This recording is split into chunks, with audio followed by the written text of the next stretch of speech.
5월 한 달간은 예수님의 십자가전 고별 설교를 주제로 말씀을 나누고 있습니다.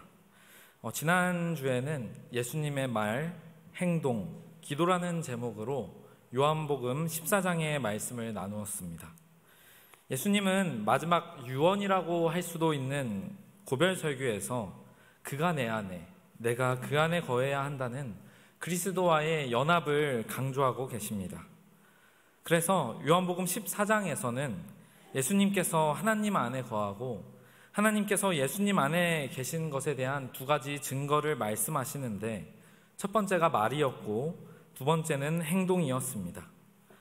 예수님께서 하시는 말은 하나님께서 하시는 말이며, 예수님의 행동을 통하여 하나님이 그 안에 계심을 믿으라고 하십니다. 그렇기에 우리가 일상생활에서 하는 말과 행동이 하나님의 말과 행동과 일치한다면 그것은 하나님이 그 안에 계신다는 증거라고 말씀을 드렸습니다. 우리가 말과 행동을 할 때 예수님처럼 해야 한다는 것은 맞는 말이지만 한편으로는 큰 부담감으로 다가올지도 모르겠습니다. 우리는 살아가면서 수많은 죄의 문제에 넘어지고, 또 그렇기 때문에 예수님처럼 말하고 예수님처럼 행동하며 살아가는 것이 우리와는 너무나 거리감이 있어 보이기 때문입니다. 그렇다면 오늘은 요한복음 15장의 말씀을 통하여 어떻게 해야 우리가 예수님 안에, 그리고 예수님이 우리 안에 거하시는 삶을 살아갈 수 있을지를, 그 방법을 한번 찾아보도록 하겠습니다. 오늘 말씀을 통하여 예수님처럼 살아가고자 하는 도전이 우리의 마음을 가득 채우게 되기를 간절히 소망합니다. 요한복음 15장 1절의 말씀입니다. 나는 참 포도나무요, 내 아버지는 농부라. 포도나무는 유대인들에게 있어서 굉장히 상징적인 나무입니다. 시대의 소망에서는 유대인들과 포도나무에 대하여 이렇게 설명하고 있습니다. 유대인들은 항상 포도나무를 가장 고상한 식물이며 힘있고 뛰어나고 열매 잘 맺는 모든 것의 상징이라고 생각하였다. 이스라엘은 하나님께서 약속의 땅에 심으신 포도나무로 대표되었다. 이 포도나무는 유대인들에게 단순한 나무가 아니었습니다. 굉장히 상징적이며 이 이스라엘을 대표하는 나무였습니다. 그래서 이 유대인들은 포도나무를 바라보면서 하나님이 우리를 선택하셨다는 그 특권의식을 가지기도 하였습니다. 그러나 오늘의 말씀에서 예수님께서는 이스라엘이 아닌 자신이 참 포도나무라고 말씀을 하시는 것입니다. 그리고 그냥 포도나무가 아니라 참 포도나무라고 얘기하시는 것입니다. 참 포도나무가 있다는 것은 거짓 포도나무가 있다는 뜻입니다. 포도나무면 포도나무지 대체 거짓 포도나무는 무엇을 뜻하는 것일까요? 예레미야 2장 21절과 이사야 5장 1절의 말씀입니다. 내가 너를 순전한 참 종자 곧 귀한 포도나무로 심었거늘 내게 대하여 이방 포도나무의 악한 가지가 됨은 어찌 됨이냐. 땅을 파서 돌을 제하고 극상품의 포도나무를 심었도다. 그 중에 망대를 세웠고 또 그 안에 수유틀을 팠도다. 좋은 포도 맺기를 바랐더니 들포도를 맺었도다. 하나님께서 심으셨던 포도나무는 아주 귀한 극상품의 포도나무였습니다. 이 극상품의 포도나무는 하나님께서 주의 깊게 고르신 이스라엘 백성을 뜻하고 있습니다. 그러나 본래 심겨졌던 이 극상품의 품종과는 다르게 여기선 악한 가지가 나오고 들포도가 열리게 되었습니다. 이 들포도는 극상품의 품종에서 열리는 좋은 열매가 아니라 거칠고 상품 가치가 없는 열매입니다. 히브리어 원어를 보게 되면 들포도 말고 다른 뜻으로 악취, 고약한 냄새라는 뜻으로 사용되는 단어입니다. 하나님께서 심으셨을 때 기대하셨던 이 달콤한 열매가 아니라 고약한 열매가 나타난 것이죠.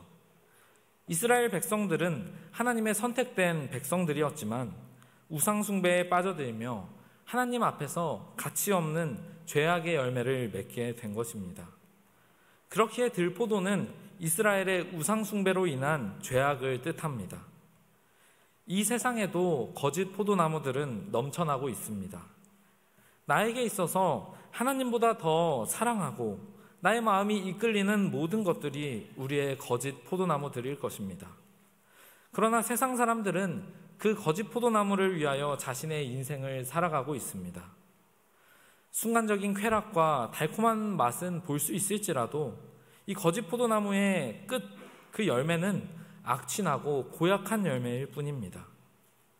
오늘 우리는 어떤 나무를 목표로 우리의 인생을 살아가고 있습니까? 예수님께서는 나는 참 포도나무라고 말씀하십니다. 이 참이라는 헬라어 단어는 여러 가지의 뜻이 있습니다.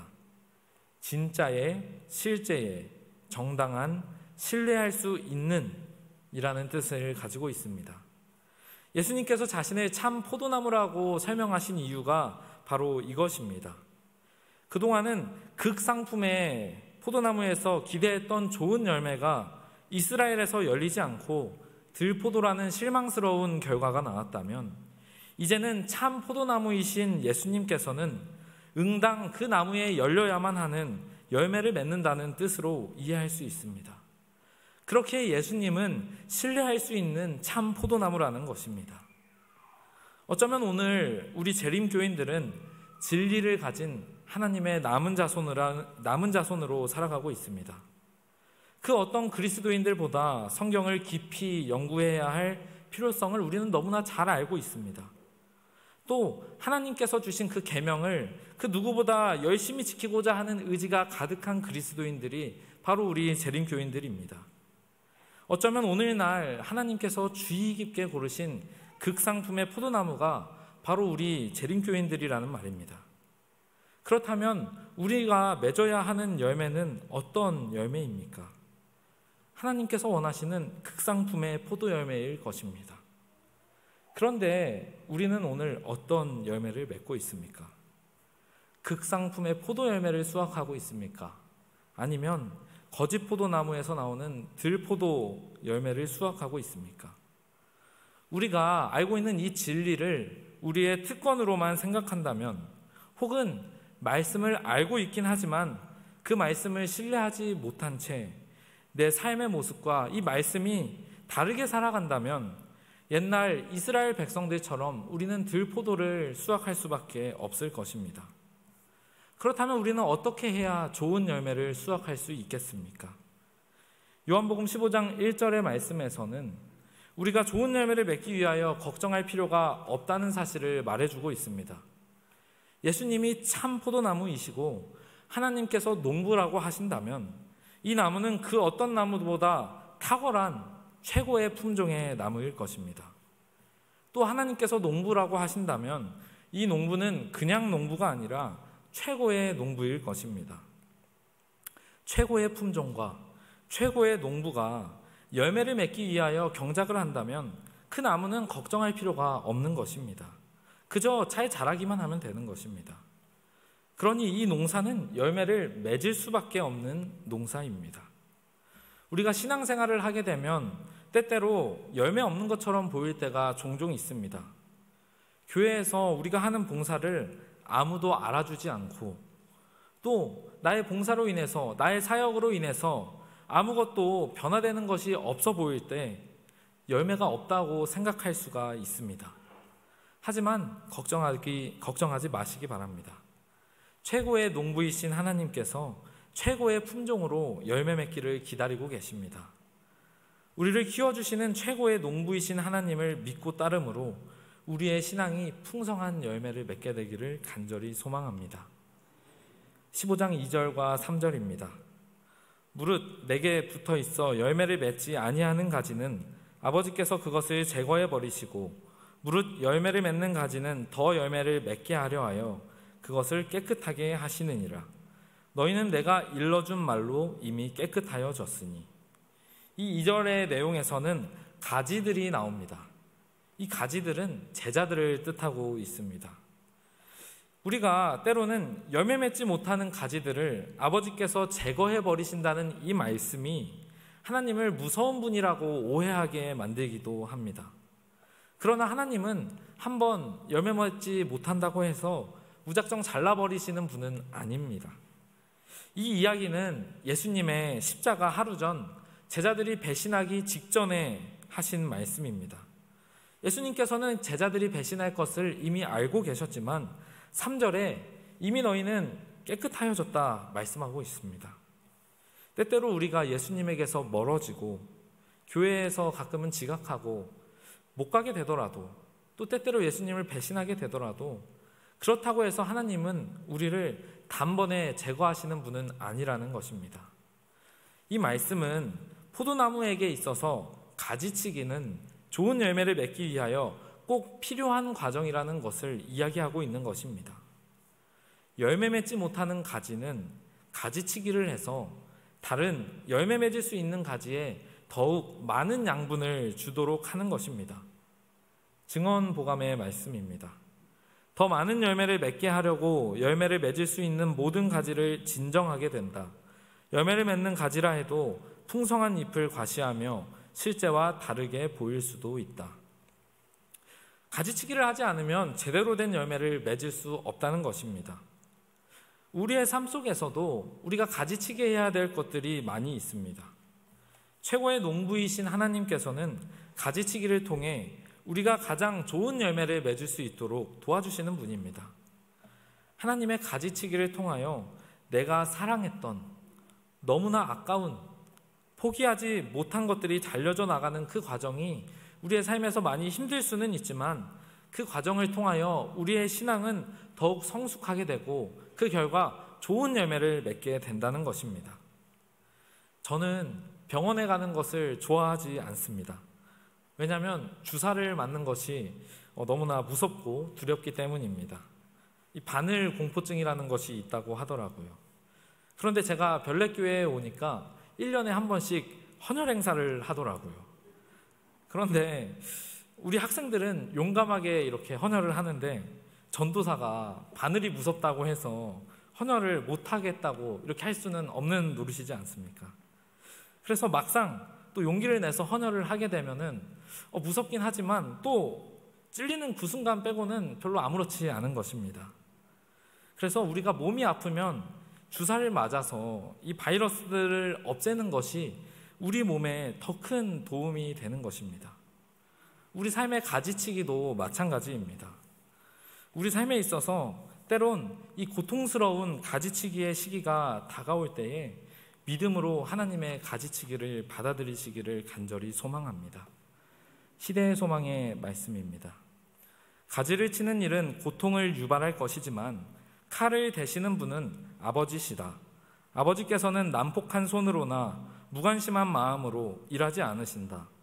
농부는 과실이 더욱 알차고 더욱 많이 열리도록 하기 위하여 해롭게 자라나는 곳을 잘라버린다. 역시나 최고의 농부이신 하나님은 우리에게 해로운 영향이 미치는 것들을 세심하게 가지치기 하신다고 기록하고 있습니다. 열매 맺는 가지는 더욱 열매를 맺게 하려 깨끗하게 하시는 과정이 바로 이 가지치기의 과정입니다. 그렇기 때문에 열매 맺기 위해 가지가 해야 되는 것은 고통스러운 가지치기를 당하더라도 그저 참 포도나무에 잘 붙어있기만 하면 된다는 것입니다. 아무리 멀리 떨어져 있더라도 붙어만 있는다면 그 가지에도 영양분, 곧 예수님께서 주시는 영적 생명력이 전달되고 끝내는 좋은 열매를 맺을 수 있다는 것입니다. 그러나 그 가지가 나무에서 아예 끊기게 되면 가지는 양분을 얻지 못하고 죽어버리고 맙니다. 우리가 신앙을 하면서 아무리 바쁘고 또는 멀리 있어도 또는 내 신앙이 들쑥날쑥 하더라도 중요한 것은 어떻게 해서든지 꾸준하게 붙어있는 것이 중요하다는 것입니다. 저는 중고등학교 시절에는 교회를 다니지 않았습니다.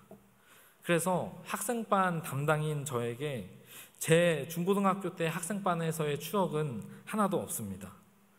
그렇기 때문에 저는 학생들을 바라볼 때에 이 학생들이 교회에 와서 장난을 치고 또 핸드폰을 하고 신앙에 관심이 없는 것처럼 하는 그 모습을 보더라도 저는 그 모습 자체가 너무 기특하고 사랑스럽게 느껴집니다. 아무리 멀리 있고 얇은 가지로 연결되어 있다고 해도 예수님 안에 연결되어 있는 이 가지들은 언젠간 틀림없이 최고의 농부이신 하나님에 의해서 열매 맺을 것이기 때문입니다. 그렇기 때문에 교회를 떠나는 학생들을 보면 마음이 아쉽고 너무 아프더라고요. 우리 사랑하는 별내교회 성도님들 또한 마찬가지입니다. 내가 지금 신앙생활을 제대로 하지 못하고 있다고 해서 너무 낙심하지 마시기 바랍니다. 아무리 얇고 멀리 떨어져 있다고 할지라도 예수님께 붙어 있기만 한다면 그 양분은 틀림없이 우리에게 공급될 것입니다. 최고의 농부이신 하나님을 믿고 예수 나무에 붙어 있는 가지들이 되기를 간절히 소망합니다. 그렇다면 오늘의 말씀에서 우리가 어떤 나무에 매달려 있는 가지인지를 어떻게 알 수 있을까요? 나는 어떤 가지인가? 가지일 때에는 내가 어떤 나무의 가지인지를 잘 알 수가 없습니다. 마태복음 7장 20절의 말씀입니다. 그 나무가 어떤 나무인지를 그의 열매로 그들을 알리라. 그 나무가 어떤 나무인지를 알기 위해서는 그 열매를 봐야만 비로소 알 수 있는 것입니다. 내가 만약 들포도나무의 품종에서 태어난 가지라고 할지라도 참 포도나무의 열매를 맺게 되면 나는 참 포도나무에 연결된 가지인 것입니다. 이 열매가 나의 정체성을 확인해 주는 것입니다. 내가 만약 예수나무에 있는 가지라면 예수 열매를 맺게 될 것입니다. 아까와는 반대로 교회에 와 있다고만 해서 꼭 예수나무에 붙어 있는 것은 아닙니다. 접붙인 가지가 외형으로는 포도나무와 연합된 것처럼 보이지만 생명을 유지하는 데 필요한 연결이 되지 않을 수도 있다. 그렇게 되면 자라지도 못하고 열매를 맺지도 못할 것이다. 그와 같이 믿음으로 말미암는 참된 연합이 없이 그리스도와의 외형적인 연결이 있을 수도 있다. 신앙 고백이 사람들을 교회에서 자리를 차지하게 하지만 그러나 품성과 행동은 그들이 그리스도와 연결이 되어 있는지를 보일 것이다. 예수나무에 붙어있는 것은 무엇입니까? 요한복음 15장 4절과 5절의 말씀입니다. 내 안에 거하라. 나도 너희 안에 거하리라. 가지가 포도나무에 붙어있지 아니하면 스스로 열매를 맺을 수 없음같이 너희도 내 안에 있지 아니하면 그러하리라. 나는 포도나무요 너희는 가지라. 그가 내 안에 내가 그 안에 거하면 사람이 열매를 많이 맺나니 나를 떠나서는 너희가 아무것도 할 수 없음이라. 예수님께 붙어있는 것은 그가 내 안에 내가 그 안에 거하는 것입니다. 예수님 나무에 가까이 붙어 있기는 하지만 때로는 그 접합되는 부분이 썩어버려 양분을 제대로 받지 못하게 될 때가 있습니다. 양분을 받지 못하는 상태는 연결되어 있는 상태가 아닙니다. 예수님으로부터 매일 영적 양분이 공급되는 관계가 예수님과 제대로 붙어있는 관계라고 할 수 있을 것입니다. 양분이 공급되지 못한다면 그 가지는 붙어있게 되더라도 얼마 안 있어 떨어져 죽게 되기 때문에 그 가지는 버려져서 불사르게 됨을 당하게 되는 것입니다. 그렇다면 우리가 어떻게 예수님과 살아있는 관계인 예수가 내 안에 계시고 내가 예수 안에 거하게 될 것인가입니다. 그 첫 번째입니다. 너희가 내 안에 거하고 내 말이 너희 안에 거하면 무엇이든지 원하는 대로 구하라. 그리하면 이루리라. 너희가 열매를 많이 맺으면 내 아버지께서 영광을 받으실 것이요 너희는 내 제자가 되기라. 첫 번째는 말씀입니다. 하나님의 말씀이 우리의 마음 안에 있을 때에 예수님과 우리는 살아있는 관계가 될 것입니다. 그리고 그때에 무엇이든지 원하는 대로 구하게 되면 예수님으로부터 영적 양분을 공급받아 예수님으로부터 무엇이든지 원하는 일을 우리가 할 수 있을 것입니다. 이 일은 우리가 밥을 삼시세끼 먹듯이 매일마다 이루어져야 합니다. 하나님의 말씀이 우리 안에 거하게 된다는 것은 단순히 이 말씀으로부터 교훈을 얻는 것으로 끝나는 것이 아닙니다. 말씀대로 사는 삶을 통하여 올바른 양분을 받게 될 때에 당연하게도 우리는 열매를 많이 맺을 것이고 이는 이 말씀에 기록된 것처럼 하나님께서 영광을 받을 것이며 예수님의 제자가 되는 길입니다. 말씀대로 사는 것이 예수님의 제자가 되는 조건이라는 것입니다. 그가 내 안에 내가 그 안에 거하는 두 번째 조건은 바로 사랑입니다. 하나님께서 예수님을 사랑하신 것 같이 예수님도 우리를 사랑하셨습니다. 그 사랑 안에서 살아가는 것이 두 번째 조건입니다. 하나님의 그 위대한 사랑을 불완전한 인간인 우리가 온전히 이해하기는 어렵지만 그 사랑 안에 거해야 한다는 것입니다. 인간은 누구나 자기 중심적입니다. 그렇기 때문에 내가 상대방한테 주는 그 사랑의 크기를 상대가 알아줬으면 하는 마음이 있는 것이고, 내가 상대에게 준 그 사랑의 크기만큼은 아니더라도 최소한 이 정도는 상대로부터 내가 사랑을 보답받고 싶어 합니다. 내가 생각하고 정한 최소한의 사랑의 그 기준을 상대방이 주지 않았을 때에 우리는 싸움이 일어나고 사랑이 식어가는 모습을 보게 됩니다. 제가 학생반에서 한 교사님과 농담 삼아 자주 하는 이야기가 있습니다. 최근에 해병대를 갔다가 전역한 교사님이 있는데 서로 내가 겪었던 군 생활이 더 힘들다 이렇게 얘기를 하는 것입니다. 나는 행군을 100km 했고 뭣도 했고 했는데 다 했는데 전도사님은 너무 편하게 군 생활을 했다 하는 것입니다.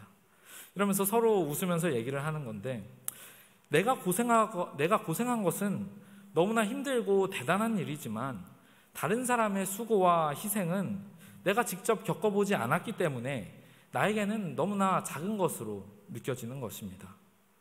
우리가 하나님의 사랑을 대하는 자세가 만약 이렇다면 반성해야 합니다. 하나님의 사랑은 우리에게 보답을 바라시고 하는 사랑이 아니었습니다. 우리가 해야 할 것은 조건 없는 하나님의 사랑을 조금이나마 이해하려고 노력하고 그 사랑에 감동을 받아 그 사랑 안에 거하는 것입니다. 말씀에서 말하고 있는 하나님의 사랑 안에 거하려는 것은 정확히 무엇을 말하는 것일까요? 바로 계명을 지키는 것입니다. 요한복음 14장 후반부에서부터 이 15장에서 이르기까지 계속해서 나를 사랑함으로 계명을 지키라고 말씀하고 계십니다. 계명을 지키는 사람이 예수님을 사랑하는 사람이 아닙니다. 예수님을 사랑하는 사람이 계명을 지키게 되는 것입니다. 또한 그와 동시에 성경은 새 계명에 대해서도 이야기하고 있습니다. 내 계명은 곧 내가 너희를 사랑한 것과 같이 너희도 서로 사랑하라 하는 이것이니라. 이 말씀은 정말 큰 도전이 되는 것 같습니다. 예수님께서 하신 이 사랑은 다른 사람을 높이고 자신은 낮아지는 사랑이었습니다. 이 사건 전에 이 제자들을 모아놓고 종들이나 하는 이 손님의 발을 닦아주는 행위를 선생이신 예수님께서 제자들에게 하셨습니다. 또한 예수님께서는 이 말씀을 하시고 자신의 가장 소중한 생명을 나눠주시며 사랑을 표현하셨습니다. 서로 높아지기만을 바라는 제자들에게 서로 사랑하라는 이 말씀은 전혀 새로운 계명이었던 것이죠. 예수님의 제자들인 우리들에게 만약 이 서로 사랑하라는 계명이, 이 말씀이 낯설게 느껴진다면 지금 우리가 하나님의 계명을 제대로 지키고 있는지를 한번 다시 확인해 보아야 할 때인 것입니다.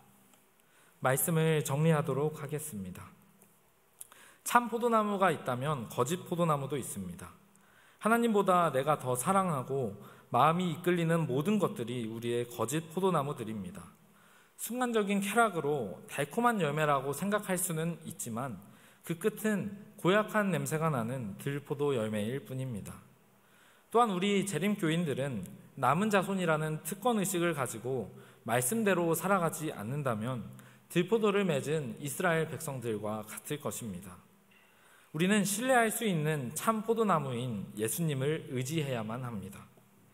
최고의 품종인 예수님 나무와 최고의 농부이신 하나님께서 경작하신다면 그 나무는 걱정할 필요가 없습니다. 열매가 없는 것처럼 보일지라도 조급해하거나 낙심할 필요가 없습니다. 최고의 농부이신 하나님을 믿고 따름으로 우리의 신앙이 풍성한 열매를 맺게 되기를 간절히 소망합니다. 가지치기는 좋은 열매를 맺기 위하여 꼭 필요한 과정입니다. 우리의 삶 속에서도 가지치기해야 할 것들이 많이 있습니다. 내가 사랑하고 포기하지 못했던 것들이 잘려나가는 과정이 많이 힘들 수는 있지만 주사를 맞아야 몸이 더욱 건강해지는 것과 같이 가지치는 일에 대하여 너무 두려워하지 않았으면 좋겠습니다. 중요한 것은 가지치기를 당하더라도 참 포도나무인 예수님께 꼭 붙어있는 것입니다. 아무리 멀고 아무리 얇아도 나무에 붙어있게 되면 양분을 받아 열매를 맺을 수 있게 됩니다. 또한 내가 어떤 나무에 달려 있는지는 그 열매를 보고 알게 됩니다. 내가 교회에 있다고 해서 꼭 예수님에게 붙어 있는 것은 아닙니다. 날마다 예수님과 살아있는 관계로 영적 양분을 얻는 것이 예수님께 연결된 관계입니다. 예수님과 살아있는 관계인 예수가 내 안에 계시고 내가 예수 안에 거하는 첫 번째 방법은 바로 말씀입니다. 성경 말씀대로 살아가는 삶을 매일매일 살 때에 예수님에게서 오는 올바른 양분을 받고 많은 열매를 맺게 될 것입니다. 이것이 하나님께서 영광 받으시는 일이며 제자가 되는 방법입니다. 그 둘째 방법은 사랑입니다. 하나님께서 예수님을 사랑하신 것과 같이 예수님도 우리를 사랑하셨습니다. 그 사랑 안에 거하는 방법은 계명을 지키는 것입니다. 계명을 지키는 사람이 예수님을 사랑하는 것이 아니라 예수님을 사랑하는 사람이 계명을 지키는 것입니다. 그와 동시에 예수님께서 우리를 사랑한 것 같이 우리도 서로 사랑하라고 말씀하십니다. 서로 사랑하지 않고 계명만 지키는 것은 올바른 방법이 아닙니다. 예로부터 시골 사람들이 하는 말 가운데에 이런 말이 있습니다. 1년 농사는 곡식 농사요, 10년 농사는 나무 농사요, 평생 농사는 자식 농사다. 농사 중에 가장 어려운 농사가 자식 농사라는 말을 많이 들어왔습니다. 저는 아직 결혼도 하지 않았고 자식이 있지는 않지만 자식을 낳아서 잘 가르치고 키워내는 것은 모든 부모님들의 꿈이자 인생의 목적일 것입니다. 성경에서는 우리를 하나님의 자녀라고 말하고 있습니다. 또한 오늘 말씀에서는 하나님을 최고의 농부라고 말씀하고 있습니다. 어떤 농부든지 처음 씨앗을 심을 때에는 좋은 열매를 바라는 설레이는 마음으로 씨앗을 심습니다. 그러나 기대했던 것과 다른 열매를 보았을 때 그 농부는 실망하게 됩니다. 하나님께서 처음 인간을 창조하셨을 때 어떤 마음이셨을까요? 하나님의 자식 농사는 추수할 때가 다가오고 있습니다. 우리의 열매를 통하여 최고의 농부이신 하나님의 기대에 부응하게 되기를 간절히 소망합니다. 시대의 소망의 말씀입니다. 그리스도 안에 거한다는 것은 그분의 성령을 계속적으로 받아들여 그분에게 봉사하는 일에 전적으로 복종하는 생애를 의미한다. 성령의 임재를 통하여 우리 모두가 그리스도 안에 거함으로 하나님께 영광 돌리는 별내교회 모든 성도들이 되기를 바라며 말씀을 마치도록 하겠습니다. 지금은 기도의